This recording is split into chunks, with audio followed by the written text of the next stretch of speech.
नमस्कार दोस्तों। आज हम स्टार्ट कर रहे हैं अपनी +2 पॉलिटिकल साइंस की first book contemporary world politics का चैप्टर नंबर 7 ग्लोबलाइजेशन। और हम डिस्कस करेंगे ग्लोबलाइजेशन के इम्पोर्टेंट क्वेश्चंस जो एग्जामिनेशन पॉइंट ऑफ व्यू से बहुत इंपॉर्टेंट क्वेश्चन। तो फर्स्ट क्वेश्चन पे हम चलते हैं। Globalisation began in India in year. हमने आपसे ये पूछा है फर्स्ट क्वेश्चन के अंदर कि ग्लोबलाइजेशन इंडिया के अंदर कब स्टार्ट हुआ। चार ऑप्शन है हमारे पास, 1981, 2000, 1989, 1991। का जो करेक्ट आंसर है वो है 1991। तो ग्लोबलाइजेशन इंडिया में कब स्टार्ट हुआ? 1991। एलपीजी, लिबरलाइजेशन, प्राइवेटाइजेशन और ग्लोबलाइजेशन। याद रखना आपने 1991 में ये एलपीजी के नाम से आप याद रख सकते हो। लिबरलाइजेशन, प्राइवेटाइजेशन और ग्लोबलाइजेशन, ये कंसेप्ट हमने अडॉप्ट किया 1991। क्वेश्चन नंबर सेकंड है the impact of globalisation is.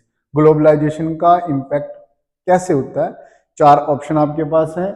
Always positive, always negative, neither positive nor negative, both positive and negative. तो इसका जो करेक्ट आंसर है हमारे पास वो क्या है? ऑप्शन नंबर डी, फोर्थ जो हम बोलेंगे। ग्लोबलाइजेशन के कुछ पॉजिटिव इम्पैक्ट भी होते हैं और कुछ नेगेटिव इम्पैक्ट भी होते हैं। जैसे हम पॉजिटिव इम्पैक्ट चलें तो आज क्या है हमारे पास? वैरायटी ऑफ प्रोडक्ट हमें मिल रहे हैं। बहुत सारी ऐसी कंपनीज हैं जिन्होंने अपने प्रोडक्टों के रेट कम किए हैं। वो कैसे हुआ? ड्यू टू ग्लोबलाइजेशन के। और अगर हम नेगेटिव इम्पैक्ट की बात करेंगे तो नेगेटिव इम्पैक्ट क्या होते हैं? जैसे जो गैप है रिचर और पुअर के बीच में वो लगातार बढ़ता जा रहा है। जॉब अपॉर्चुनिटीज भी हमारे पास कम हो रही हैं। तो ये सारी की सारी क्या है? इम्पैक्ट है। फिर question number third, which of the following statement is true about globalisation. हमने बताना है ग्लोबलाइजेशन के बारे में कौन सी स्टेटमेंट जो है वो सही है।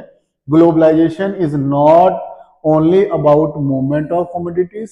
क्या ग्लोबलाइजेशन इज ओनली, ये सिर्फ क्या किसी कमोडिटीज के मूवमेंट से रिलेटेड है? Globalisation does not involve a conflict of values. Second option. Third, services are an insignificant part of globalization worldwide। और फोर्थ नंबर पे क्या है? Globalisation is about interconnectedness. तो हमने याद रखना है जब हम इस चैप्टर को पढ़ते हैं तो हमारे पास शुरू में ही आ जाता है ग्लोबलाइजेशन का मीनिंग क्या है? World wide interconnectedness. तो यहाँ हमें क्या मिल रहा है? ऑप्शन नंबर डी जो है वो हमारे पास क्या होगा? ग्लोबलाइजेशन के बारे में करेक्ट स्टेटमेंट है। Globalisation is about interconnectedness. फिर क्वेश्चन नंबर फोर्थ पे हम चलते हैं। Which of the following international institution play an important role to bring about economic globalisation. अब हमने ये बताना है कि इकोनॉमिक ग्लोबलाइजेशन के अंदर ये जो चार ऑप्शन हमारे पास हैं, WHO, WTO, UNO, IAEA, in four option में से कौन सा ऐसा है जो क्या करता है? इकोनॉमिक ग्लोबलाइजेशन के ऊपर जोर देता है। तो हमने याद रखना है WTO, वर्ल्ड ट्रेड ऑर्गेनाइजेशन। कब बना था ये? 1995। डेट भी हमने याद रखनी है। फिर हम क्वेश्चन नेक्स्ट के ऊपर चलते हैं। क्वेश्चन नंबर फिफ्थ हमते हैं, which of the following is not a cultural consequences of globalisation. हमने बताना है कि इनमें से कौन सा कल्चरल कॉन्सिक्वेंसेस नहीं है ग्लोबलाइजेशन का। Cultural heterogenisation, flow of capital across national boundaries, shrinking of rich heritage of the entire globe, dominance of western culture. तो हमने बताना है इसमें से कौन सा कल्चरल कॉन्सिक्वेंसेस नहीं है। ये भी कल्चर से रिलेटेड है, ये भी क्या है? कल्चर से रिलेटेड है, ये भी कल्चर से रिलेटेड है। तो ऑप्शन जो हमारे पास है वो भी हमें क्या लग रहा है? अलग लग रहा है, ऑड वन है। तो हमारे पास इसका सही आंसर क्या होगा? Option B. फिर हम यहां पर समझ लेते हैं एक इंपॉर्टेंट क्वेश्चन हमारे पास बनता है। जो वर्ड आपके पास आया, कल्चरल होमोजिनाइजेशन क्या होता है और कल्चरल हेट्रोजिनाइजेशन क्या होता है? हमने समझना है कल्चरल होमोजिनाइजेशन का मीनिंग होता है due to globalisation adoption of uniform culture throughout the world is called cultural homogenisation. इसका मतलब क्या होता है? जब पूरी दुनिया एक जैसे कल्चर को अडॉप्ट कर लेती है। एक जैसा कल्चर क्या होता है? जैसे एक जैसी संस्कृति, कल्चर, एक जैसा लाइफस्टाइल हो सकता है, एक जैसी लैंग्वेज, एक जैसा फूड, एक जैसा फैशन, एक जैसा बिहेवियर। ये सारे के सारे किस चीज से रिलेटेड हैं? कल्चरल होमोजिनाइजेशन के साथ रिलेटेड है। जैसे हम एग्जाम्पल के तौर पे समझ सकते हैं KFC, सब जगह आपको KFC मिलेगी, पिज्जा, है ना, एक जैसा खाना ही है हमारे पास। जीन्स आप देख सकते हो सभी लोग डालते हैं गर्मियों सर्दियों, है ना, टी शर्ट, है ना। इंस्टाग्राम, यूट्यूब, टिकटॉक, ये सभी के सभी एक जैसी डिजिटल संस्कृति हमारी बन गई है। तो ये क्या कहलाती है? हमारे पास कल्चरल होमोजिनाइजेशन होता है। अब कल्चरल हेट्रोजिनाइजेशन क्या होता है? The process of adoption of element of global culture to local culture is called cultural heterogenisation. अब यहां हमने क्या समझना है? जब क्या होता है, वर्ड की जो कल्चर है वो लोकल कल्चर के साथ मिलकर उसे एक नया रूप देता है ना। वर्ड का जो कल्चर है वो क्या करता है? किसी लोकल कल्चर के साथ मिक्स होता है और उसे एक नया रूप देता है ना, और उसकी यूनिकनेस फिर भी बनी रहती है ना। तो इसको हम क्या बोलते हैं? कल्चरल हेट्रोजिनाइजेशन बोलते हैं। वर्ड कल्चर के साथ लोकल कल्चर मिक्स हो रहा है और वो मिक्स होकर एक नया कल्चर डेवलप हो रहा है, तो उसको हम क्या बोलते हैं? कल्चरल हेट्रोजिनाइजेशन बोल सकते हैं। जैसे क्या है, बर्गर है, अगर आप दुनिया में कहीं बर्गर खाएंगे तो उसको अलग तरह की बर्गर मिलेगी। इंडिया में क्या है? आलू टिक्की बर्गर आपको देखने को मिलती है ना। जींस के साथ हम कुर्ता डालते हैं, कुर्ता और जींस दोनों हमने क्या कर दिया? मिक्स कर दिया।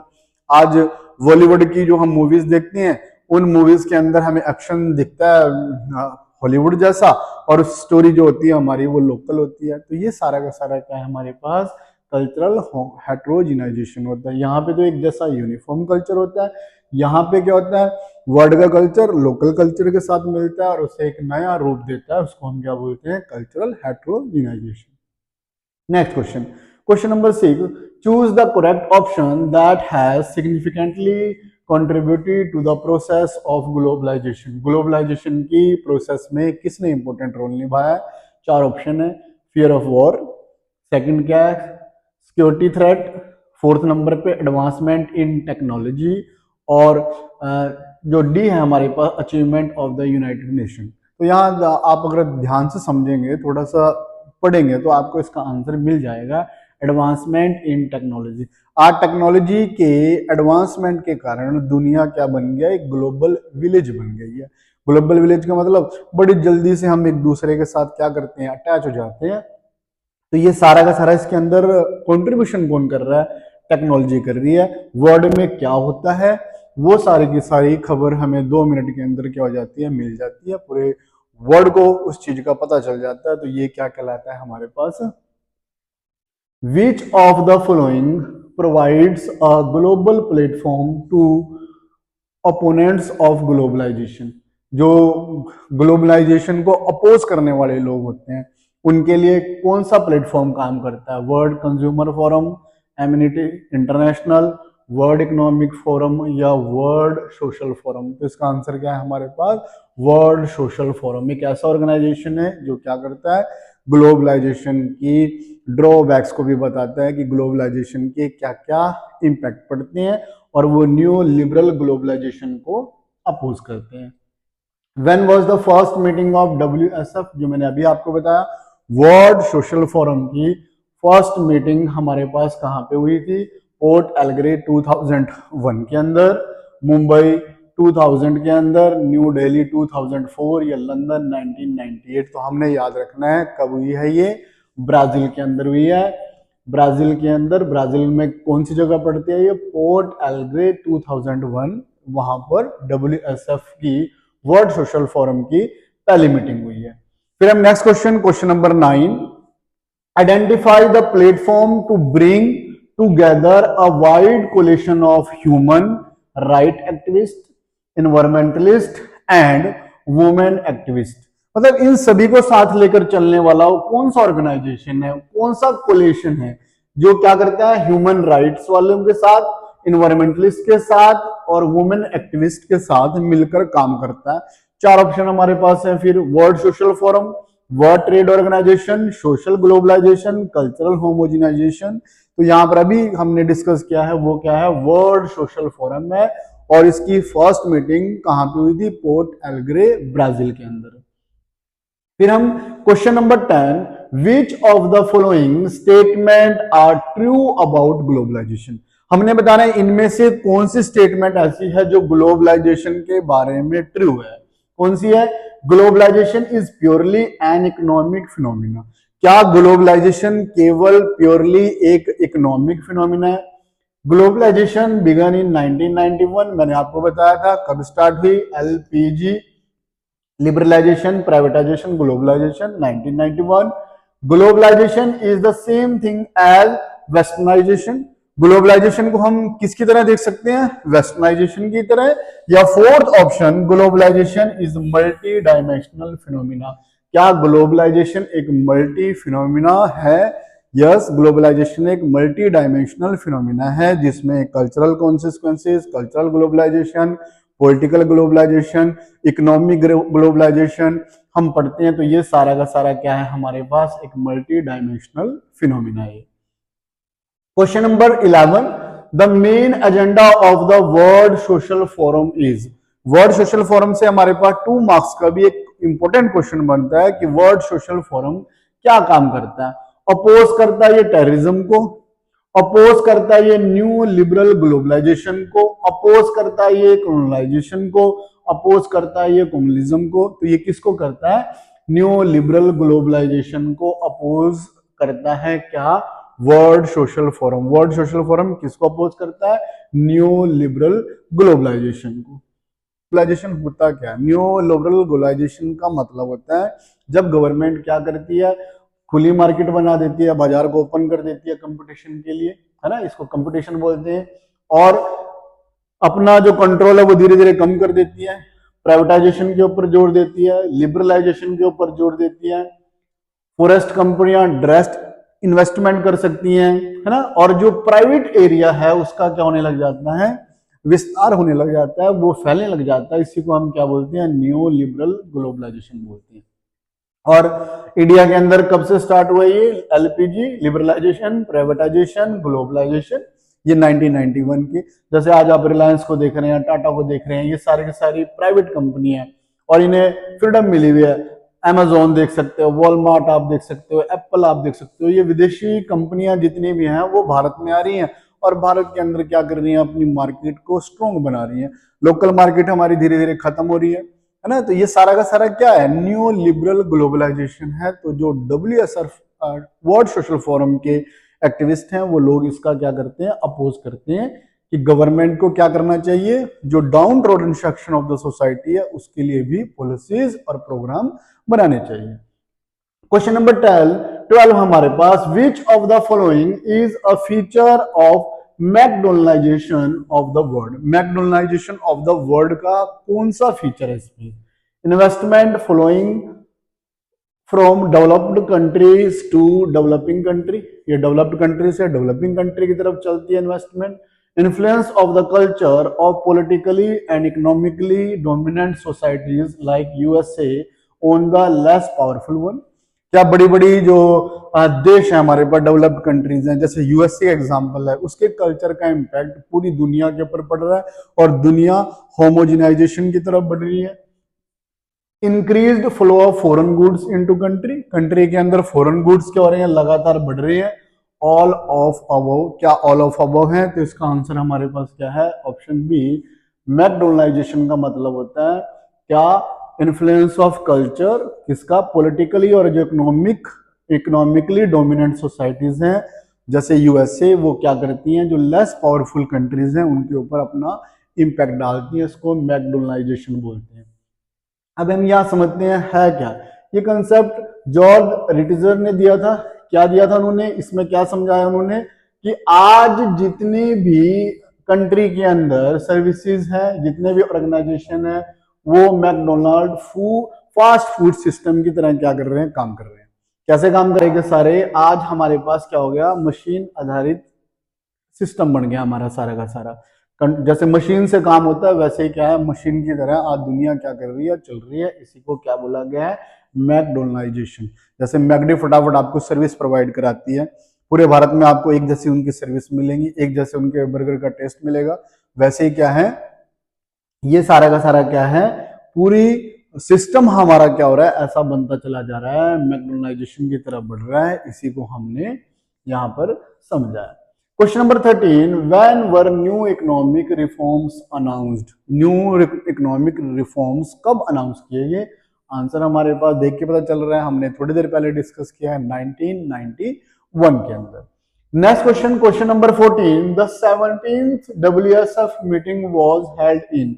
जो 17th मीटिंग थी हमारे पास किसकी, WSF की, वो हमारे पास कहाँ पे हुई थी? क्या वो दिल्ली के अंदर हुई थी, नैरोबी के अंदर हुई थी, इस्लामाबाद के अंदर हुई थी, या न्यूयॉर्क के अंदर हुई थी? तो कहां पर हुई थी इसकी मीटिंग? नैरोबी, जैन 2007 के अंदर इनकी मीटिंग हुई थी। कौन सी मीटिंग याद रखना है आपने? 7th। फर्स्ट कहां पे थी हमारे पास? पोर्ट एल्ग्रे ब्राजील के अंदर, और ये 7th वाली हमारे पास यहां पर थी।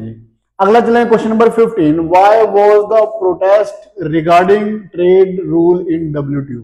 अब जो ये वर्ल्ड ट्रेड ऑर्गेनाइजेशन है उसकी अगेंस्ट जो दुनिया की डेवलपिंग कंट्रीज हैं वो उसको अपोज करती हैं। क्यों करती हैं? सबसे पहले the threat of pandemic, deteriorating culture of different countries के कल्चर को वो खराब कर रहा है, decreasing job opportunities in developed countries के अंदर जो जॉब अपॉर्चुनिटीज है वो कम हो रही हैं, या unfair trade practices by developed countries. तो इसका आंसर हमारे पास क्या है? जो डेवलप्ड कंट्रीज हैं वो क्या करती हैं, वो अनफेयर ट्रेड प्रैक्टिसेस को अडॉप्ट करती हैं, जबरदस्ती ग्लोबलाइजेशन करती हैं, है ना। तो ये सारा का सारा क्या है हमारे पास? WTO के अगेंस्ट प्रोटेस्ट का रीजन है। फिर हम क्वेश्चन नंबर 16 पे चलते हैं। In developing countries spread of western lifestyle is related to globalisation. अब जो वेस्टर्न लाइफस्टाइल को हम क्या कर रहे हैं, अडॉप्ट कर रहे हैं, वो किसके कारण है? इकोनॉमिक, मिलिट्री, सोशल या कल्चरल? अभी मैंने थोड़ी देर पहले आपको समझाया था, क्या बताया था कि ये कल्चरल कंसेप्ट होता है जब हम क्या करते हैं, वेस्टर्न लाइफस्टाइल को अपनाने की कोशिश करते हैं। आज आपको दिखती हैं हमारी जो ड्रेसेस हैं, किस तरह की ड्रेसेस, आज से 15-20 साल पहले किस तरह की ड्रेसेस डाली जाती थी, आज वो ड्रेसेस का सेंस कैसे चेंज हो गया? तो हमने धीरे धीरे वेस्टर्न कल्चर को अडॉप्ट कर लिया, तो ये कल्चरल इम्पैक्ट है हमारे पास। फिर अगला, all over the world the old welfare state is now going away. कह रहे हैं आज जो स्टेट है वो वेलफेयर के काम उसने करने छोड़ दिए, to a more state that performed certain core functions such as maintenance of law and order and the security of the citizen। अब वो वेलफेयर के काम तो उसने छोड़ दिए, अब वो क्या करता है? सिर्फ लॉ एंड ऑर्डर को बनाता है, मेंटेनेंस करके रखता है, रूल ऑफ लॉ मेंटेन करके रखना सरकार का काम रह गया, गवर्नमेंट का काम रह गया। तो आज गवर्नमेंट किस काम के ऊपर आ गई है? मैक्सिमम काम करने लगी है, मिनिमलिस्ट काम करने लगी है, इकोनॉमिक्स करने लगी है, सोशलिस्ट। तो इसका आंसर याद रखना है, ये क्या है? मिनिमलिस्ट काम। आज गवर्नमेंट ने वेलफेयर के काम छोड़ के सिर्फ अपनी ड्यूटी क्या बना ली है कि वो लॉ एंड ऑर्डर को क्या करेंगे? मेंटेन करके रखेंगे। बस गवर्नमेंट की यही ड्यूटी रह गई है। तो आज ग्लोबलाइजेशन के प्रोसेस ने क्या किया है कि अब जो MNCs होती हैं, मल्टीनेशनल कंपनीज होती हैं, कॉर्पोरेशंस होती हैं, वो क्या करती हैं? गवर्नमेंट से अपने हिसाब से लॉ बनवाने की कोशिश करती हैं। फिर क्वेश्चन नंबर 18 पे हम चलते हैं। In which meeting there was a protest alleging that unfair trading practices by the developed countries. अब वो कौन सी मीटिंग थी जहां पर हमने क्या किया? बात की कि जो डेवलप्ड कंट्रीज हैं वो क्या कर रहे हैं? अनफेयर मीन्स का इस्तेमाल कर रहे हैं। तो कहां पे हुई थी? WTO मिनिस्ट्रल मीटिंग सिटल इन 1992, IMF मीटिंग वॉशिंगटन में, पेरिस के अंदर, और ये कहां पे हमारे पास? लंदन के अंदर। तो इसका आंसर हमारे पास क्या है? कहां पर? WTO मिनिस्ट्रल मीटिंग कहां पे हुई हमारे पास? 1992 के अंदर।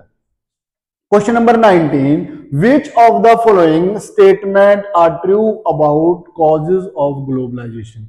ग्लोबलाइजेशन के कॉजेज के बारे में कौन सी स्टेटमेंट सही है?